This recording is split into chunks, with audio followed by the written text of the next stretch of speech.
ಓಂ ನಮೋ ವಾಲ್ಮೀಕಿಯೇ. ನಮಸ್ಕಾರ ಬಂಧುಗಳೇ. ನಾನು ನಿವೃತ್ತ ಪ್ರಾಧ್ಯಾಪಕ ಡಾಕ್ಟರ್ ಅರ್ಜುನ್ ಪಂಗಣ್ಣವರು.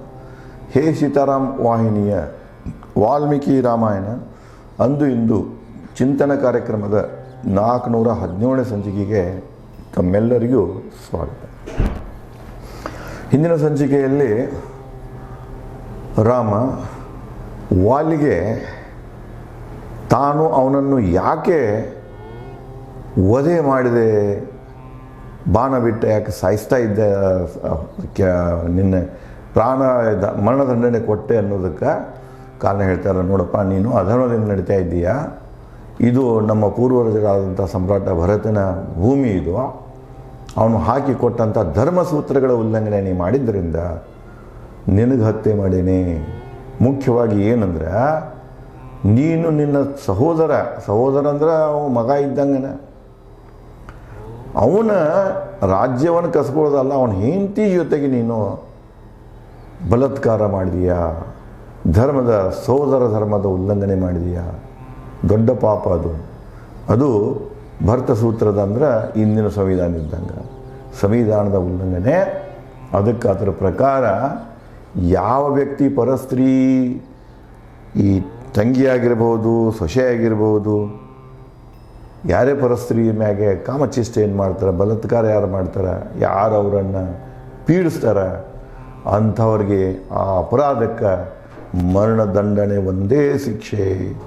ಅದಕ್ಕೆ ನೀನು ಮಾಡಿದಂಥ ಈ ಹೇಯ ಕೃತ್ಯಕ್ಕಾಗಿ ನಿನಗೆ ನಾನು ನನ್ನ ಬಾಣದ ಏಟಿನಿಂದ ಮರಣದಂಡನೆ ಶಿಕ್ಷೆಯನ್ನು ಕೊಟ್ಟಿರುವೆ ಅಂತ ಹೇಳ್ತಾ ರಾಮ ಮತ್ತೆ ಮುಂದುವರಿಸ್ತಾನೆ. ಭರತನ ಸಂಹಿತೆಗಳನ್ನು ಪಾಲಿಸುವುದು ಯುಗಧರ್ಮ. ಯುಗಧರ್ಮ ಅಂದ್ರೇನು? ಈ ಕಾಲದ ಸಂಹಿತೆ ಅಂದ್ರೇನು?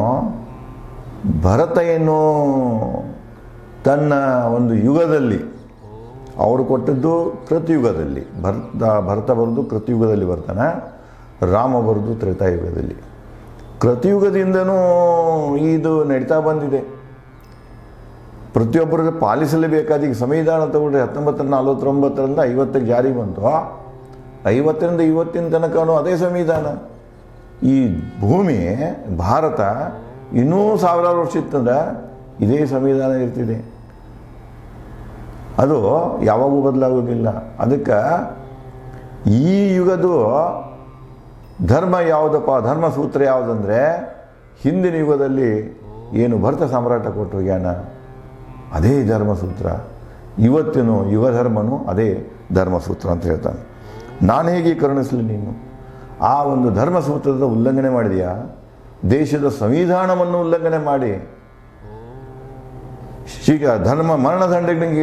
ಮರಣದಂಡನೆ ಶಿಕ್ಷೆಗೆ ಅರ್ಹ ಅಪರಾಧವನ್ನು ಮಾಡಿದಂಥ ವ್ಯಕ್ತಿಗೆ ನಾಯಂಗೆ ಕರುಣೆ ಮಾಡಕ್ಕೆ ಬರ್ತದೆ ನಿನಗೆ. ಅದಕ್ಕಾಗಿ ನಾನು ನಿನ್ನನ್ನು ಹೊಡೆದೆ ಅಂತ ಹೇಳ್ತಾನೆ.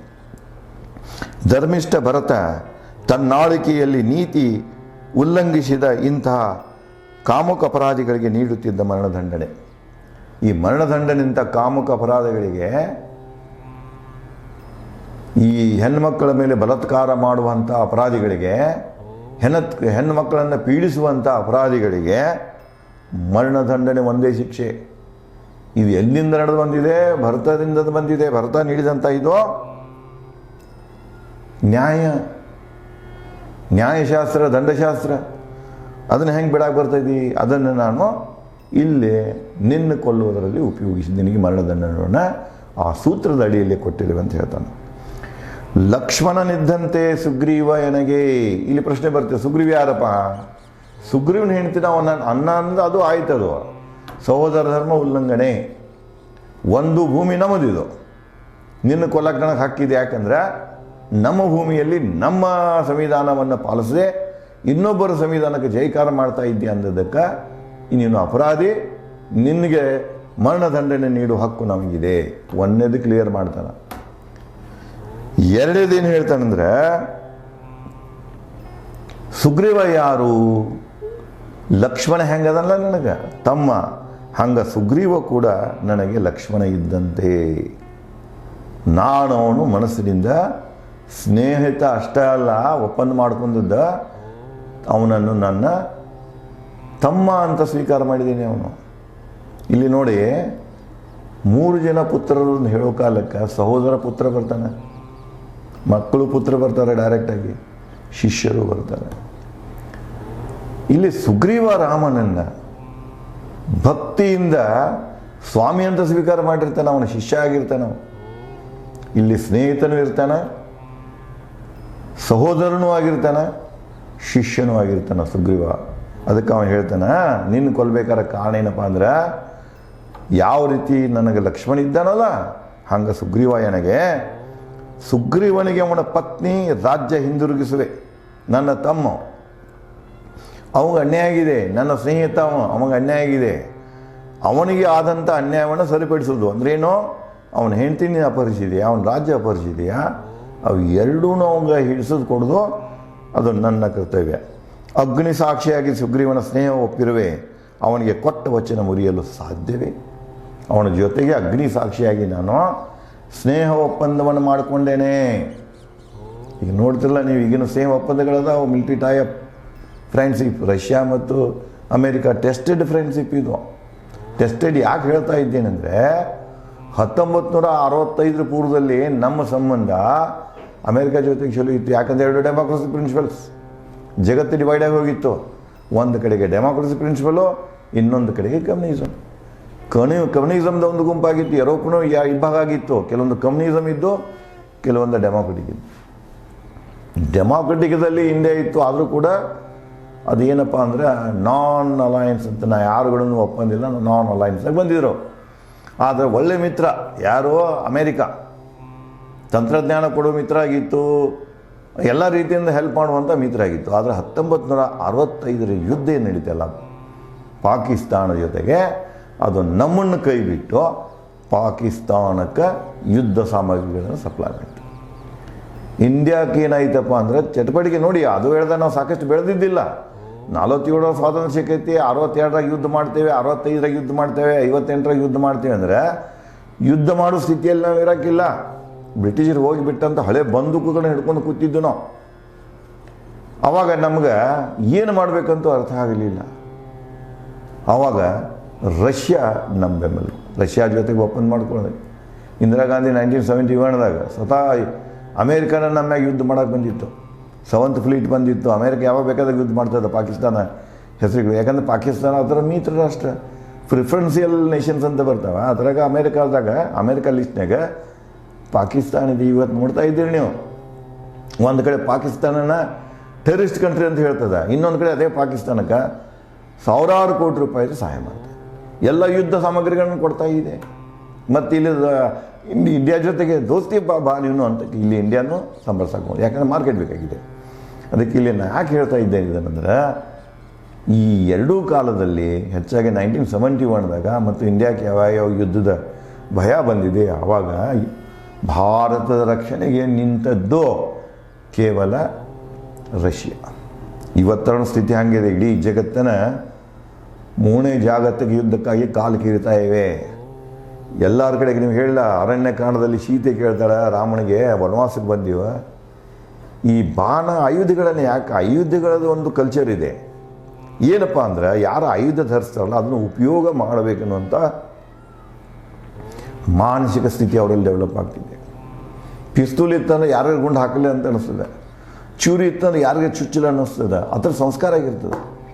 ನಾವೇನು ಆಯುಧಗಳನ್ನು ಇಟ್ಕೊಂಡು ಅಡ್ಡಾಡ್ತಿಲ್ಲ, ಆ ಆಯುಧದ ಸಂಸ್ಕಾರ ವ್ಯಕ್ತಿ ಮೇಲೆ ಆಗ್ತಿದೆ. ಅದಕ್ಕೆ ಸೀತೆ ಹೇಳ್ತಾರೆ, ಇನ್ಯಾಕ ನಾವು ಸನ್ಯಾಸಿಗಳಿಂದ. ಇಲ್ಲಿಯೂ ಕೂಡ ಯಾಕೆ ಅದನ್ನು ಹೇಳ್ತಾ ಇದ್ದೇನೆಂದ್ರೆ, ಎಲ್ಲರೂ nuclear weapons, most sophisticated weapons ಅದಾವ ಈಗೆಲ್ಲ. ಈಗ ಟೆಕ್ನಾಲಜಿ ವಾರ್ ಇದೆ, ಕೈಯಾಗ ಬಂದೂಕು ತೊಗೊಂಡು ವಾರ ಟ್ರೆಡಿಷ್ನಲ್ ಏನು ಇದ್ದು ಅಲ್ಲ ಅಂಥವೆಲ್ಲ ತೊಗೊಂಡು ಯುದ್ಧ ಮಾಡೋದು, ಭೂಮಿಗೆ ಹೋಗೋದು ಹೋಗಿದೆ. ಈಗ ಏನೇ ಇದ್ರು ಈಗ ನೋಡ್ರಿ, ಮೊದಲು ವಿಮಾನದಾಗ ಕಳಿಸ್ತಿದ್ರು, ವಿಮಾನದಾಗ ಮನುಷ್ಯರಿಲ್ಲ. ಈಗ ಬರೇ ದ್ರೋಣಗಳ ಮೂಲಕ, ಮಿಸೈಲ್ಗಳ ಮೂಲಕ ಯುದ್ಧ ಆಗ್ತಾ ಇದೆ. ಮೊದಲು ಯುದ್ಧ ಒಂದು ಸೀಮಿತ ಇತ್ತು, ಬಾರ್ಡ್ರ್ ಮ್ಯಾಗ ಆಗ್ತಿತ್ತು, ಅಲ್ಲಿ ಜನರಿಗೆ ಅಷ್ಟೇ ಇಫೆಕ್ಟ್ ಆಗ್ತಿತ್ತು, ಸಿವಿಲ್ ಮ್ಯಾಗ ಏನೋ ಹಾನಿ ಆಗಬಾರ್ದು ಅನ್ನುವಂಥ ನಿಯಮಗಳಿದ್ದು. ಈಗ ಹಂಗಿಲ್ಲ, ಇಡೀ ವಾರ್ಫೀಲ್ಡ್ ಬಾರ್ಡ್ರ್ ಆಗೋದಿಲ್ಲ, ಇಡೀ ಆ ದೇಶ ಆಗ್ತಿದೆ. ಇವ್ರು ಎಷ್ಟು ಮಿಸೈಲ್ಸ್ ಹಾಕ್ತಾರೆ, ಎಲ್ಲಿ ಹಾಕ್ತಾರೆ ಹೇಳೋಕ್ಕೆ ಬರೋದಿಲ್ಲ. ಇಡೀ ನಾಗರಿಕರನ್ನು ಸಫರ್ ಆಗ್ತಾರೆ. ಈಗ ನೋಡ್ತಾ ಇದ್ದೇವೆ, ಗಾಜಿಯಾದಲ್ಲಿ ನೋಡ್ತಾ ಇದ್ದೇವೆ, ಉಕ್ರೇನ್ದಲ್ಲಿ ನೋಡ್ತಾ ಇದ್ದೇವೆ, ರಷ್ಯಾದಲ್ಲಿ ನೋಡ್ತಾ ಇದ್ದೇವೆ. ಎಲ್ಲೆಲ್ಲಿ ಯುದ್ಧ ನಡೀತಾ ಇದೆ ಅಲ್ಲೆಲ್ಲ ನೋಡ್ತಾ ಇದ್ದೀವಿ. ನಮ್ಮಲ್ಲಿ ಮೊನ್ನೆ ಆಗಿ ಹೋಯ್ತಲ್ಲ, ಅದ್ರಾಗ ನೋಡಿದೆ. ನಮ್ಮಲ್ಲಿ ಎಷ್ಟು ಜನ ಸತ್ತರು, ಪಾಕಿಸ್ತಾನದಾಗ ಸತ್ತರು. ಮಿಸೈಲ್ ಅಟ್ಯಾಕು ಅವೆಲ್ಲ ಕರುಣೆ ಇರೋದಿಲ್ಲ, ಅವೆಲ್ಲ ಬುಲೆಟ್ಸ್ ಮಷೀನ್ ಏನದಾವಲ್ಲ ಇವೆಲ್ಲ ಲೋಹಗಳಿಂದ ಮಾಡಿದ್ದು. ಅವರಲ್ಲಿ ಹೃದಯ ಇರುವುದಿಲ್ಲ. ಅವ್ರು ಯಾರು ಬೇಕಾದ್ರೆ ನೋಡಿ, ಗಾಂಧಿನೂ ಹೊಡಿತದೆ ಮತ್ತು ರಾವಣನೂ ಹೊಡಿತದೆ. ಅದು ಇವ ಗಾಂಧಿಪ ಇವ ರಾವಣ ಅಂತ ಹಂಗೆ ವ್ಯತ್ಯಾಸ ನೋಡುವುದಿಲ್ಲ. ಅದು ಯಾರ ಮ್ಯಾಗ ಪ್ರಯೋಗ ಮಾಡ್ತೀರಿ ಅವ್ನು ಹೊಡೆದು ಬಿಡ್ತದೆ. ಅದಕ್ಕೆ ಈ ತಂತ್ರಜ್ಞಾನಗಳನ್ನು ಹೊಂದಿದ್ದರಿಂದ, ವೆಫನ್ಸ್ಗಳನ್ನು ಹೊಂದಿದ್ದರಿಂದ ಪ್ರತಿಯೊಂದು ರಾಷ್ಟ್ರ ಯುದ್ಧಕ್ಕೆ ಆಹ್ವಾನಕ್ಕೆ ನಿಂತ, ಯುದ್ಧ ಕಾಲಕ್ಕೆ ಆದರೆ ಯುದ್ಧಕ್ಕಾಗಿ ನಿಲ್ತಾ ಇವೆ. ಇವತ್ತಿನ ಸ್ಥಿತಿ ಅಷ್ಟಾಗಿದೆ. ಅದಕ್ಕೆ ಅವನು ಹೇಳ್ತಾನ, ನೋಡಪ್ಪ, ಅಗ್ನಿ ಸಾಕ್ಷಿಯಾಗಿ ಅವನ ಜೊತೆಗೆ ನಾನು ಸ್ನೇಹ ಒಪ್ಪಂದವನ್ನು ಮಾಡಿಕೊಂಡೇನೆ. ಅದಕ್ಕೆ ಅವನು ವಚನ ಕೊಟ್ಟಿದ್ದೇನೆ, ಅವನ ಹೆಂಡ್ತಿನೂ ಮತ್ತು ರಾಜ್ಯವನ್ನು ಹೊಳೆ ಕೊಡ್ತಾನೆ ಅಂಥೇಳಿ. ಅದಕ್ಕೆ ನಾನು ಅದನ್ನು ಮಾಡಲೇಬೇಕಾಗ್ತಿದೆ, ವಚನವನ್ನು ಪಾಲಿಸಲೇಬೇಕಾಗ್ತಿದೆ. ಆ ವಚನದ ಪಾಲಿಕೆಗಾಗಿ, ಆ ಸ್ನೇಹದ ಒಪ್ಪಂದದ ಪಾಲಿಕೆಗಾಗಿ ನಾನು ನಿನ್ನನ್ನು ಹೊಡೆದಿರುವೆ. ಇದು ಎರಡನೇ ಕಾರಣ ಕೊಡ್ತಾನೆ. ಮುಂದುವರೆದು, ಸದ್ಮಾರ್ಗ ಸದ್ಗುಣ ರಕ್ಷಣೆಗಾಗಿ ಮರಣದಂಡನೆ ನೀಡಿರುವೆ ನಿನಗೆ. ಇಷ್ಟೇ ಅಲ್ಲ, ಮೊದಲು ನೀನು ಧರ್ಮಸೂತ್ರಗಳ ಉಲ್ಲಂಘನೆ ಮಾಡಿದೆಯಾ.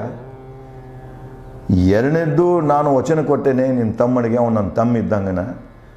ನೀನು ಸಹೋದರ ಧರ್ಮಕ್ಕೆ ಏನು ಮಾಡಿದೀಯ, ಅನ್ಯಾಯ ಮಾಡಿದೀಯಾ.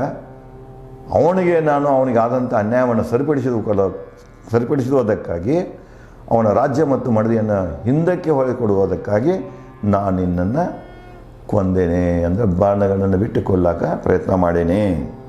ಮುಂದುವರೆದು ಹೇಳ್ತಾನೆ, ಸದ್ಮಾರ್ಗ ಸದ್ಗುಣ ರಕ್ಷಣೆಗಾಗಿ. ಇಲ್ಲಿ ನಿನ್ನ ಕೊಲ್ಲೋದು ಯಾತಪ್ಪ ಅಂದ್ರೆ, ನಿನ್ನಲ್ಲಿ ಸದ್ಗುಣ ಇಲ್ಲ, ದುರ್ಗುಣದಿಂದ ತುಂಬಿದೆಯಾ. ನೀನು ನಡೆಯುವಂಥ ಮಾರ್ಗ ಕೂಡ ಒಳ್ಳೆಯ ಮಾರ್ಗ ಅಲ್ಲ, ಅದು ಕೆಟ್ಟ ಮಾರ್ಗ. ಅದಕ್ಕೆ ಒಳ್ಳೆ ಮಾರ್ಗವನ್ನು, ಒಳ್ಳೆ ಗುಣಗಳ ರಕ್ಷಣೆಗಾಗಿ ನಿನ್ನ ಕೊಲ್ಲುವ ಅನಿವಾರ್ಯತೆ ನನಗೆ ಬಂದಿದೆ. ಇದು ಬರೇ ಸಾಧಾರಣ ಕೊಲೆ ಅಲ್ಲ, ಇದು ನಿನಗೆ ಮರಣದಂಡನೆ. ನಾನು ಶಿಕ್ಷೆ ನಿನಗೆ ನೀಡ್ತಾ ಇದ್ದೇನೆ. ನಿನ್ನ ಹತ್ಯೆ ಅಲ್ಲಿದು, ನೀನು ಮಾಡಿದ ಅಪರಾಧಕ್ಕಾಗಿ ನಿನಗೆ ಶಿಕ್ಷೆ ನೀಡಿದ್ದೇನೆ ಅಂಥೇಳಿ ರಾಮನು ವಾಲಿಗೆ ಹೇಳ್ತಾನೆ. ನೀನೊಬ್ಬ ನೀಚ ವನಚರ ಕ್ರೂರ ಪ್ರಾಣಿ, ಯುದ್ಧ ಮಾಡರು ಪ್ರಾಣಿಯೊಂದಿಗೆ ಬೇಟೆಯಾಡುವರು. ಮತ್ತು ನೆಕ್ಸ್ಟ್ ಹೇಳ್ತಾನೆ ಸಮರ್ಥನೆ, ನೀವೊಬ್ಬ ಕೆಟ್ಟ ಪ್ರಾಣಿ ಇದೆಯಪ್ಪ, ಕ್ರೂರ ಪ್ರಾಣಿಯಲ್ಲಿ. ಯಾರೂ ಕ್ರೂರ ಪ್ರಾಣಿಯೊಂದಿಗೆ ಯುದ್ಧ ಮಾಡುವುದಿಲ್ಲ. ಕ್ರೂರ ಪ್ರಾಣಿಯನ್ನು ಏನು ಮಾಡ್ತಾರೆ, ದೂರದಿಂದ ಬೇಟೆ ಆಡ್ತಾರೆ, ಅವಿತುಕೊಂಡು ಬೇಟೆ ಆಡ್ತಾರೆ. ನಾ ಯಾಕೆ ಗಿಡದ ಹೊರಗೆ ಹಿಂದೆ ನಿಂತ್ಕೊಂಡು ನಿನಗೆ ಹೊಡೆದ್ನಿ ಅಂದ್ರೆ ನೀನು ಒಬ್ಬ ಕ್ರೂರ ಪ್ರಾಣಿ. ಇದೇ ರೀತಿಯಾಗಿ ಮತ್ಯಾವ ವಿಚಾರಗಳನ್ನು ರಾಮ ವಾಲಿಗೆ ಹೇಳ್ತಾ, ತಾನು ಆ ವಾಲಿಯ ಮೇಲೆ ಬಿಟ್ಟಂಥ ಇದನ್ನು ಬಾಣದ ಏಟೇನಿದೆ, ಬಾಣ ಏನೇನಿದೆ, ಅವನೇನು ಕೊಲ್ಲಲು ಏನು ಮಾಡಿದಾರಲ್ಲ, ಅದನ್ನು ಕೊಲ್ಲಬೇಕಂತಿಲ್ಲ. ನೀನು ಮಾಡಿದ ನೀಚ ಕೃತ್ಯಗಳಿಗೆ ನಾನು ಮರಣದಂಡನೆಯನ್ನು ನೀಡಿದೆ ಅಂಥೇಳಿ ತನ್ನ ಕೃತ್ಯವನ್ನು ಸಮರ್ಥಿಸಿ ಕೊಡ್ತಾನೆ. ಇನ್ನು ಮುಂದೆ ಅದೇ ರೀತಿಯಾಗಿ ರಾಮ ಮತ್ತೇನು ಹೇಳ್ತಾನೆ ಅನ್ನೋದನ್ನು, ಯಾವ ವಿಚಾರಗಳನ್ನು ವಾಲ್ಮೀಕಿಯವರು ಈ ಮೂಲಕ ಮತ್ತು ಜಗಕ್ಕೆ ಅರ್ಪಿಸ್ತಾರೆ ಅನ್ನೋದನ್ನು ನಾನು ತಮಗೆ ಮುಂದಿನ ಸಂಚಿಕೆಯಲ್ಲಿ ಹಂಚಿಕೊಳ್ಳುತ್ತೇನೆ. ಧನ್ಯವಾದಗಳು.